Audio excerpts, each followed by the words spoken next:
US President Donald Trump has finally found a way to arming Ukraine, ask European allies to donate their weapons, and sell them American replacements.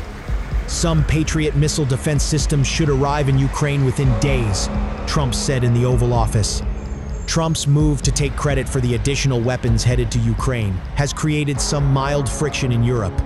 If we pay for these weapons, it's our support, said EU Foreign Policy Chief Kaja Kallas, speaking after the Brussels meeting, adding that she welcomed Trump's decision. It's European support, and we are doing as much as we can to help Ukraine. Trump told reporters there was one country with 17 Patriots, some of which would go directly to Ukraine. The figure has caused widespread confusion among European allies and on Capitol Hill, many of whom have not been briefed, according to the US and European officials.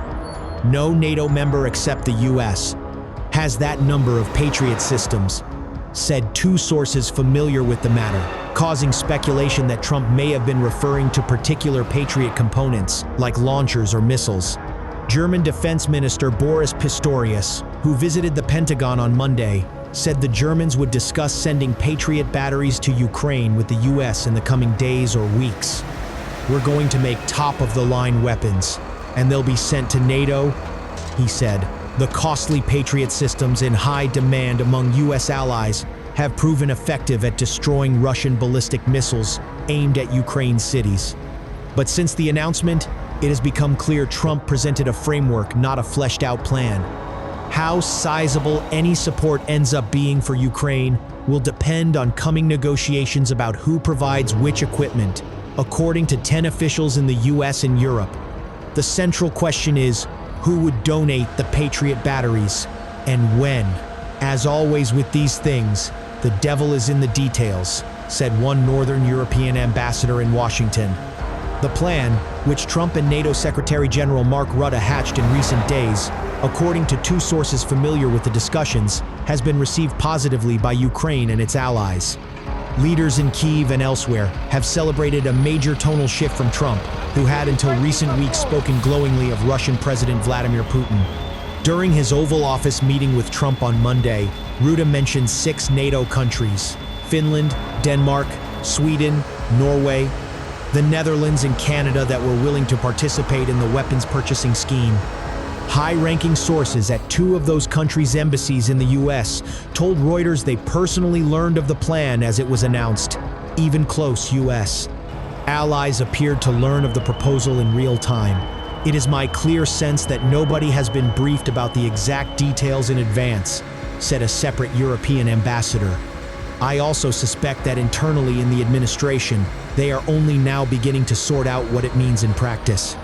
In response to a request for comment, the Pentagon referred Reuters to Trump's Monday remarks announcing his agreement with Rutte. The White House did not respond to a request for comment, nor did the Ukrainian or Russian embassies in Washington. A NATO official said the defense alliance would coordinate weapons deliveries through a mechanism known as the NATO Security Assistance and Training for Ukraine, a NATO mission located in Germany that is responsible for coordinating Western military aid for Kyiv. Several European countries have already committed to support this initiative, including Germany, Norway, Denmark, the Netherlands, Sweden, the United Kingdom, Canada, and Finland. A meeting of Patriot owner nations and Ukraine donors, aiming to find additional Patriot air defense batteries for Kyiv and chaired by NATO's top military commander, could take place Wednesday next week, a source close to the talks told Reuters.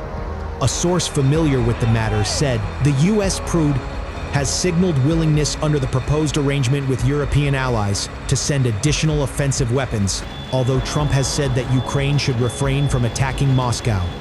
Kurt Volker, a former US ambassador to NATO, said Trump found a way to balance support for Ukraine with the political realities of the Republican Party. Some high-profile figures within Trump's own MAGA movement oppose US support for Ukraine. Having the European allies underwrite US arms supplies is very consistent with what Trump said during the campaign, he said. Throughout the campaign, Trump said he would push European countries to spend more on defense, to great applause from MAGA crowds. Volker said Ukraine could ultimately receive 12 to 13 Patriot batteries, but it could take a year for them all to be delivered.